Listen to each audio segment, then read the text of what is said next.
ولا ينحي في ولاد الاذاعه، يحط فيهم في الاداره بوغ نو ريان فير، خاصه اللي عندهم ان طون ليبر كما نقولوا، كما بثينه قويعه، كما برشا اخرين، ويتحطوا في قسم الاخبار كون كوا قسم الاخبار معناتها نتاع الناس مضروبه على يديها، ويجيب في ناس دي بيجيست عندهم انتماءات سياسيه الناس كلها تعرفهم معناتها وكل شيء، ويعطي فيهم في اللونتين نتاع الاذاعه. ولاد الاذاعه ما عادش يعملوا في حد شيء، قاعدين في الاداره تو كيما بثينه قويعه عندها قداش من شهر تمشي وتجي وتاخذ في شهريه فساد اداري ومالي هذايا، وما تعمل في شيء على خاطر قال لك ما تساعدناش احنا في اللونتين، جبنا غيرها من برا ياخذ في شهريه اخرى، لكن هي ما تعمل في شيء. كذلك الاداريين عندنا برشا اداريين ما همش يخدموا متكين، ما يخدموا في شيء، هو يخدم مع زوز من الناس مقربهم معناتها بعد ما شد المهام نتاعو في بيروات مسكره مظلمه، ياخذ في قرارات عشوائيه وتعسفيه. مثلا عندنا ان سول اونيك انجينيور انفورماتيسيان، ما كي تحلت وزاره الاتصال جابوا لنا الحاق وجوبي، الانجينيور هذايا من اعز الاولاد، الناس كلها تعرفه، كل جاء نهار باش يدخل قال له انت ممنوع من الدخول، تم وضع حد لالحاقك. كيفاه؟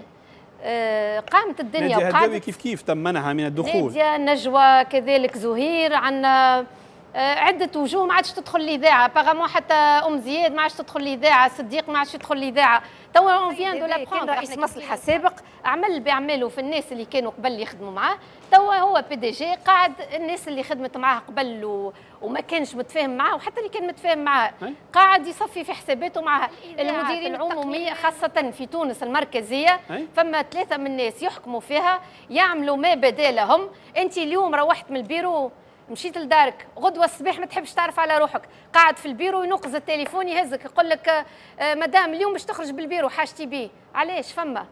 باهي هذاك هو. الو اليوم نحينا لك الشاوش نتاعك، باهي علق. الو غدوه انت ما عادش باش تخدم في السيرفيس هذا فلان الفلاني.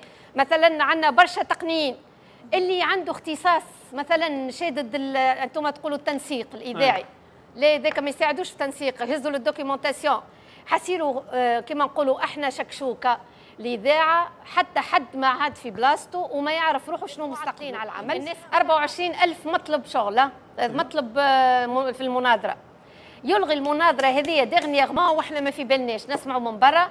24,000 مطلب شغل تم الغاهم، وعمل مناظره اخرى بمقاييس جديده من غير الاداره ما تعلم وحده هكاكا. والناس اللي يقدموا مطالب نتاعهم باش نعملوا فيهم كي يهجموا على الاذاعه يا سيدي نوليو كما في قفصه، ربي معناتها يوفقهم لا محاله هما في تحركات نتاعهم. كيفاش تعمل الاذاعه؟ الناس اللي قدمت المطالب نتاعها، المناظره الخارجيه هذه، المناظرات الداخليه تتم المناظرات الداخليه، توا تمت المناظرات والقوائم عنده في بيروه ما يخرجهمش. لماذا؟ يلزم هو يتعدى في القوائم، وعامل كونكور على قياسه هو، وعندنا الوثائق. كذلك عامل كونكور على قياس بعض الابناء اللي الجماعه اللي يخدم بهم تو.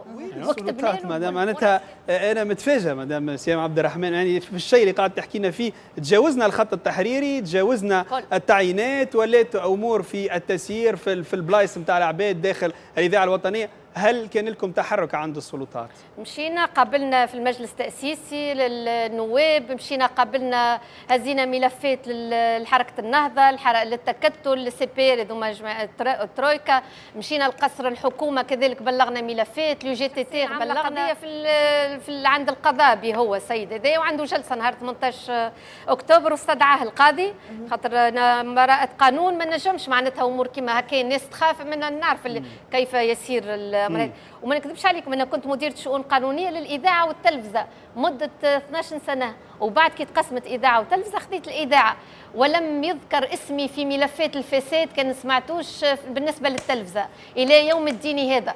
والناس تعرف اللي جماعه التلفزه كلهم يبحثوا وانا اسمي ما تجبدش. يجي السيد هذا تو يحيلني على مجلس التاديب، لماذا؟